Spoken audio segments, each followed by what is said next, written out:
Hello everybody, I'm here today with my November wrap up. Technically it's only 5 books and 2 novellas, which were very short. The first thing that I read for November was Now Entering Adamsville by Francesca Zappia.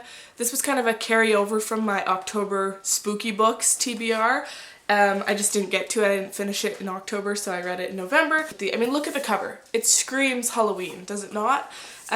This book takes place in a small town and follows this teenage girl. What was her name?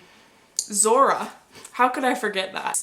Lives in this small town where there are a ton of ghosts. But there are also these things called fire starters, which are like ghosts, but they start fires and they just want to wreak havoc. And our main character, Zora, is the scapegoat for all of that. Everyone in the town, because they don't know about the ghosts and the fire starters, they blame her for starting the fires.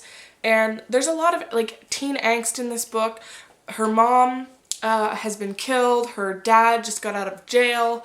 Or prison. It just is a very weird book, and I really did not enjoy it very much. I gave it 2 stars. It didn't capture me. I didn't care about the story at all. I didn't like any of the characters. It was just very weird and kind of confusing because they would keep bringing up all these, there was a lot of unnecessary side characters, I felt like. Who's calling me right now? Hello? If you've read Eliza and Her Monsters, let me know if that book is like totally different and way better than this one, because I need to know, because I've been very intrigued by it. I always see it on Book Outlet, but after reading this one I'm definitely a little wary because I just really did not enjoy this book very much. Quest by Angie Sage. This is a middle grade series that I read when I was like 12 or 13 and I never finished reading it. There are 7 books. I think I read up to like book 5 when I was young, and then I just never finished it because I got into reading YA and I like let middle grade go by the wayside. So this year I have been rereading this in the form of the audiobooks and really enjoying it. So I finally finished the 4th book in my reread. I only have the 5th one, which I've read before, and then after that the final 2 I've never read, so I have no idea how it ends, and I'm actually getting a little bit excited about it. But this series is just so fun. It's basically the series that takes place in this like little kingdom, and it follows a family of wizards. Just so much stuff. It's a really complex series. I give it 4 stars. I think that's probably what I gave it the first time as well, because it's just a reread, and I don't know, I don't reread books very often, so I'm like, I don't know do you re-rate them? Like, I guess you do. Okay, next we have exciting 9th House by Leigh Bardugo.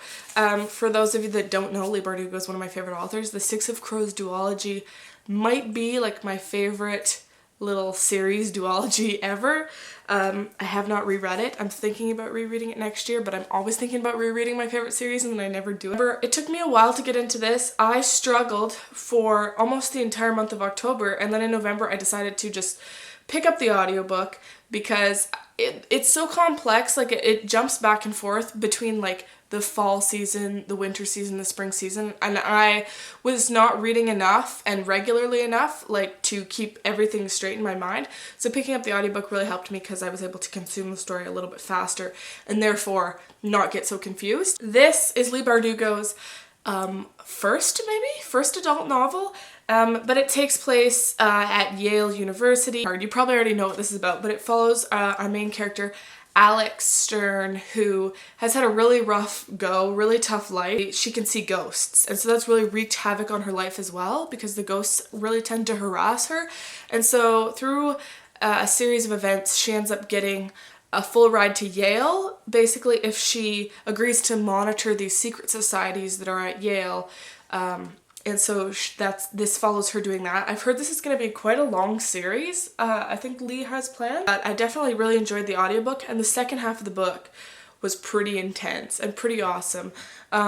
This book has been mistaken for YA quite a lot, and it's definitely not YA. There are a few key scenes in this book which make it so not YA. This didn't feel like a Leigh Bardugo book, I guess because it's not like a Grisha book, and I'm just having trouble like figuring out like Leigh Bardugo's gonna write other books, and that's great. I love Leigh Bardugo. She is one of my favorite, like, you know, there are authors that you love but who do questionable things or who just aren't as likable, but you love their books. Leigh Bardugo is a person who I love her books, and I also love her. I haven't met her, but from following her on social media and seeing her interviews at least, she seems like the most lovely, wonderful, kind person, and she's also so witchy and so cool, and I just love her. And I gave this book 4 stars. Next we have finally read this book. I've been planning to for months. The Death of Mrs. Westaway by Ruth Ware. This is my first Ruth Ware. This is the second to last book on my 5-star predictions video, which I made in, I think, June. So I just have one more to read, which I'm hoping to get to in the next few weeks, and then I can do like a wrap up to that video and basically see how I did with predicting my 5-star reads. I'm not totally sure right off the bat. I'm going to be interested to see what the results are, but I think I did pretty good. This is a thriller which follows our main character, Hal Westaway, and she is like a tarot reader slash psychic type person. She does that as a job. Recently her mother died, and now she's having a really hard time with money and a really hard time getting by. And she's quite young. I think she's 22. She has people like loan sharks who are out to get money from her because she borrowed like $500, and through the interest that these horrible people have put upon her, she now owes them $3,000. And so she's struggling with money a lot. And then she gets a letter basically saying that she has an inheritance coming from her now deceased grandmother. And she's like, what? I don't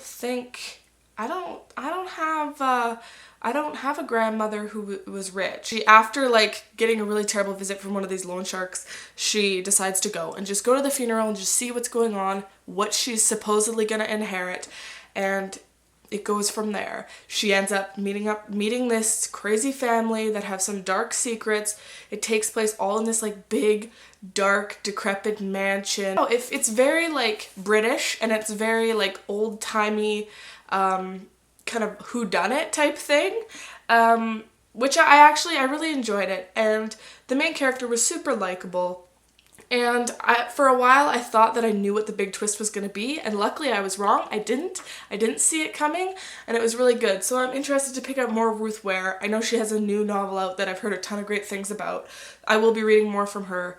I don't remember if I mentioned I gave this 4 out of 5 stars. Okay, the last novel that I read, I actually just finished the last day of November. Finally, I'm so excited. It's Call Down the Hawk by Maggie Stiefvater.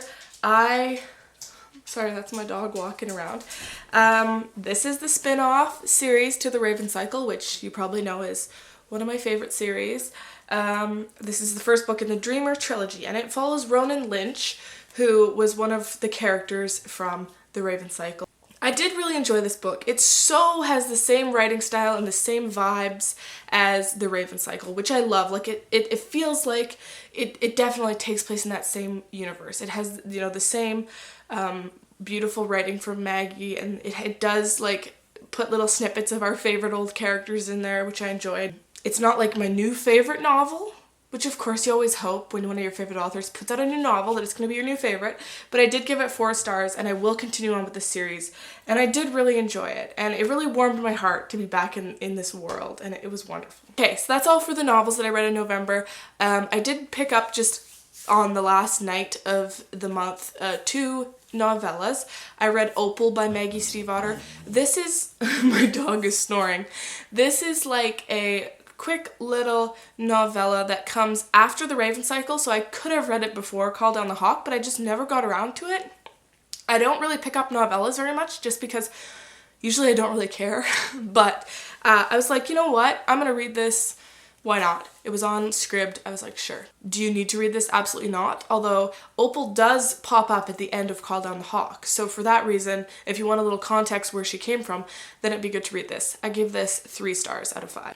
And then just because it came up in my like recommended after I read Opal, I read Warm Up by V.E. Schwab. This is a little tiny novella that goes along with the Vicious series. And I don't even know if it comes, I think it comes between Vicious and Vengeful, but really it doesn't matter because this is kind of a pointless little thing. Of course it's great because it has like the whole Vicious, it takes place in the Vicious world, and it just gives you that, like, it's basically a tease. You just want more of this story. It's like a couple of pages, and I gave this 3 stars as well. Oh, it just makes me want more from the Vicious series. I just want that 3rd Vicious book, which I know we're not going to get for a few years. That's all that I read in November. and I'm happy with it. Like, some of those books were really big, and also some of those books were anticipated releases that I really wanted to read before the end of the year, so I'm very happy that I did.